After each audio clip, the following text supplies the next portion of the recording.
I like you must have a business card. Oh, well, yes, I do. Thank you. You do? At 13, you have your own business card. Okay, that's a nice start. I'll get in touch with you later. Sure. What do you do? Oh, well, mainly, I like to call myself a software and cognitive developer because I love developing with cognitive computing and artificial intelligence. I am an algorithmist. I love working with, designing, and implementing algorithms. I'm a keynote and TEDx speaker. I'm an author. I've written a book, and I'm working on another one about IBM Watson. And, of course, I'm also an IBM champion for cloud and honorary IBM cloud advisor. Where did Hang I on go a second. wrong? Someone just get me a flannel card down. Do you go to school? Well, I'm currently homeschooled in grade 8, going to grade 9 now. Wow. Okay, so your bright artificial intelligence is taking over the world. Is that fair to say?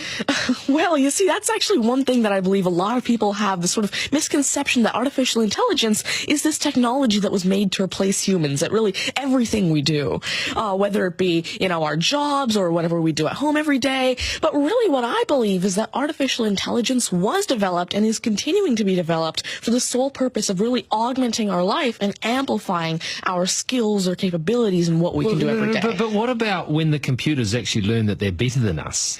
Well, you see, that's sort of called a singularity of artificial intelligence, at which point artificial intelligence has surpassed human intelligence to the point that we cannot control it.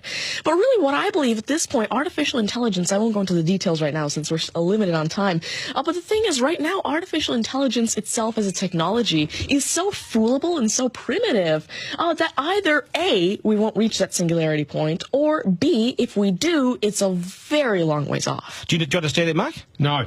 I couldn't. I wanted to take notes for the exam at the end of it. You lost them in the first sentence. Could I perhaps offer you a golf ball? There you go. Thank you very much. You do this YouTube channel, which you teach people. What is that all about, and who is your target audience? Yeah, sure. Now, I actually have a YouTube channel called Tanmay Teaches that I've been running for around 6 years now, and it has over 144 videos and now 22,000 subscribers. And so on it, I love to teach about computing, really programming, these algorithms that I develop, machine learning especially, math, science, and especially technologies like IBM Watson. Because, of course, I like to share my knowledge because I realize that there's this lack of resources for people to learn about technologies like AI, which is why I absolutely love sharing my knowledge through, of course, these YouTube videos, the books that I'm authoring, the keynotes that I have, and really Watson comes in here in such a great way because Watson allows me... What's Watson? Sure. Mark thinks he's a golfer, but what is Watson? Now, IBM Watson is essentially a cognitive system that allows developers to incorporate cognitive and machine learning into their applications without having to code in the actual intelligence.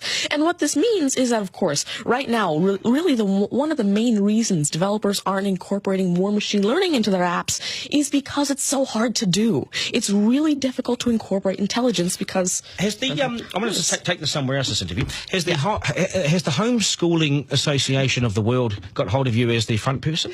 Oh, well, there is actually a Homeschooling Legal Defense Association, I believe, HSLDA in Canada, and I actually had a keynote for them last year in Niagara Falls. You're the poster boy for homeschooling, aren't you? Well, I did have a keynote for them, and I talked a lot about the advantages of homeschooling and why it's great for kids who want to go into different and really targeted subjects. Okay, I want to get right down to business now. When did you realise you were bright and smarter than most? Well, I originally started coding when I was 5 with simple languages like FoxPro and Batch. But eventually, at 9 years old, I had my very first iOS app accepted into the Apple App Store called T-Tables. But did your mum and dad do something to you between 0 and 5 that plugged you into the wall? What did they do to you? At five, you were Are you smarter than your mum and dad, by the way? Already? Well, I have... my dad used to work as a computer programmer, but he used to work with, simple, regular programming languages like FoxPro, Batch, a little bit of C, etc. But you see, now I'm really interested in artificial intelligence and how it can actually be implemented on all these different platforms. You'd be a nightmare to teach. You'd be an absolute nightmare to teach, wouldn't you? Because you'll be smarter than the lecturers. I never want to get in an argument with you, ever. But I would like to see you on a quiz show because I think you would nail that. Well, you see, there is one thing that I've been working on, and it's essentially an app called Ask Tanmay, an NLQA system. And so essentially, it's a system system that can take your natural language questions and answer them for you using Watson and artificial intelligence. And actually, the original reason why I made Ask Tanmay, there's an Indian version of the Who Wants to Be a Millionaire show called KBC, which I originally wanted Ask Tanmay to play. So that actually ties in quite a bit with what I wanted to do. It's nice to see you. Do you get, because you're homeschooling, you wouldn't go to school dances and things like that, would you? School socials and things? Do you go Oh, well, I actually used to be regularly schooled until grade 6. Right. Then I became homeschooled, and so, of course, I still do have my This is friends still from a school. victory for public schools. Take that golf ball Yep. and bring it back to me when you've actually worked out a way in which it'll always go straight. Because I think you could do it.